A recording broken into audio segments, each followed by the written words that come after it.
morning everyone, this is Dr. Sara from Habits for Health, and I am joined today by a very beautiful person, Vijay. She's a functional dentist. She has a lovely clinic in Tuggerah on the Central Coast. Vijay and I met when I first went to her clinic, and we've kind of been friends ever since, and we share lots of information together and we love to talk and chat. We both have a passion for functional and holistic health. So Vijay has kindly given up her time today to share some of her expertise and insights with us.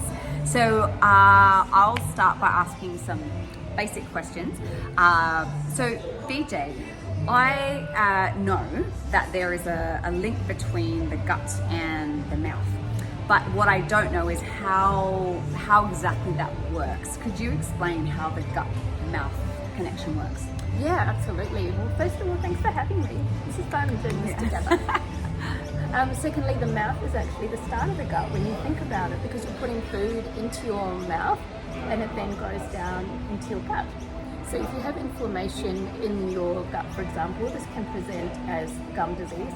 Similarly, if you're not taking care of your mouth, this can present problems in the rest of your body. Like, for example, the bacteria that have been found associated with gum disease have also been found in the bowels of diseased hearts.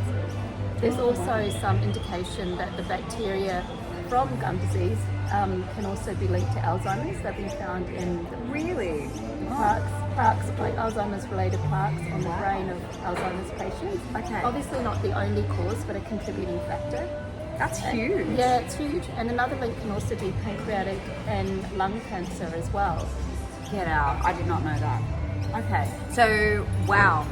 So in terms of just going back to what you said about sort of, I guess, gum disease. So you're saying that if someone has gum disease, that could mean that they also have like a dysbiotic gut or problems with their gut. Yeah, dysbiosis meaning, I guess, a bit of an imbalance, things not going right. So I'll have patients that might have really healthy gums and they might suddenly turn up with gum disease, meaning that their gums are bleeding a lot or very tender, and they might just think they're pressing too hard or brushing too hard, but it's mainly they're just inflammation in the gums. Okay. Because stress can cause our gut bacteria to be affected, which then in turn affects our mouth.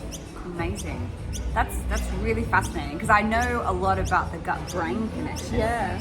But I hadn't actually known so much about that. So that's awesome. What would you suggest to someone in order to address, let's just say, for example, the gut side of things? So what would you suggest to people to help their gut? Yeah, absolutely. Well, I guess the gut is not so much of my domain, it's probably more your area. But I guess things like stress management, so that's a really good thing. Eating a really clean diet, lots of fruit and veg can encourage the growth of probiotics and prebiotics, as I'm sure you're on board with. Avoiding processed sugar, which can upset the gut bacteria. I am definitely on board with that. Complex carbohydrates, and just be mindful of where you can find processed sugars. Like, like there's so much of it in bread, something people don't even think about. A lot of cereals, juices that people have, thinking that they're healthy for them. No, I hate juices. Even crackers. So just be mindful of how much processed carbohydrate you're putting into your body. Right. And also even things like, if you're on your screen while you're eating your meal, like that's a stress that your body's not putting its full attention into digesting your food. Yeah, wow. So even something very simple like when you get your meal, sit down, take a few deep breaths before you eat it, chew mindfully and swallow. Your food will be digested so much better. And all this sort of thing is so much better for your gut. Like even turning off the lights, dimming the lights an hour before you go to bed. Yep. Reading rather than being on the screen. I know we're all guilty of that. And some people will say, I'm reading on the screen, I'm wearing my blue blocky glasses or whatever, but it's still the pixelation on the screen that can still affect you, the flicker rate on the screen. And small screens are so much worse than large screens.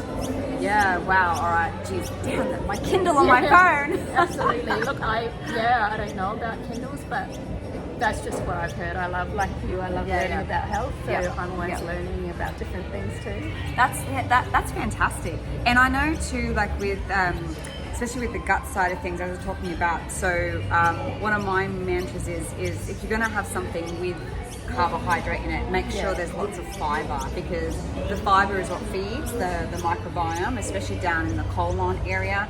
So a lot of people that have lots of processed carbs, it tends to dump in the small intestine and that overloads the liver. So therefore you're not feeding your microbiome. And that's one of the things, again, with processed sugar, friends, let's avoid it. Now, what would be your advice in terms of, I know you just mentioned about processed foods and things. Are there specific vitamins or things that people can take to help support their oral health? Vitamin C is a really good one, because vitamin C is used by the collagen to repair the collagen fibers, which support the gums, constitute the gums. Vitamin D is also a really good one to help support gum health, and as I'm sure you know, Sarah, the world is chronically deficient in vitamin D. Oh, yes. So always encourage people where you can, get a vitamin D blood test, get that all checked out. Just making sure everything is in balance. Magnesium is also a good one. Yep. Vitamin A as well. I think cod liver oil is a really good supplement. Love cod liver oil. Yeah. Vitamin K, vitamin A and vitamin D, but not to overdose on the vitamin A, because that can cause liver toxicity, and especially be mindful of it when you are pregnant. Yes, yeah, definitely. Because I've heard too that it's also the fat soluble vitamins are quite important for tooth health as well. Is that correct? Yeah, overall calcium absorption, maintaining the bone integrity, the strength of the enamel, all those sorts of things. Amazing. Okay, that's so good to know. So basically, so to sum that part of it up, you're saying make sure you avoid processed foods, which I'm totally on board with. Make sure you are mindful when you eat, so reduce your stress, mindful when you eat, and make sure that you are getting sort of the healthy vitamin supplements, especially the fat soluble vitamins, vitamin C to help collagen, to help your gums. Would there be any, so those are the vitamins, would you suggest any particular I guess go-to foods that you would say these foods are great for snacks and things? Because I think that's where a lot of people get stuck, is figuring out what to eat that has all these healthy vitamins in them. Yeah, okay, so I think it can be really hard to get all our vitamins these days from fruit and veg. As you know, our soil is so depleted. So it's really hard to rely on getting everything from fruit. However, I like an apple as a snack. Yep. I know some people will disagree, because apple, being a fruit, does contain fructose as well.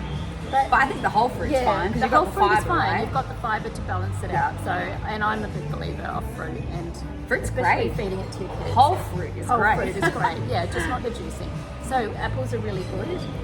The fibre is really good for just, I guess, naturally cleaning your teeth. Carrots, great snack if your kids will eat them. Mine wouldn't. Nuts. Yeah.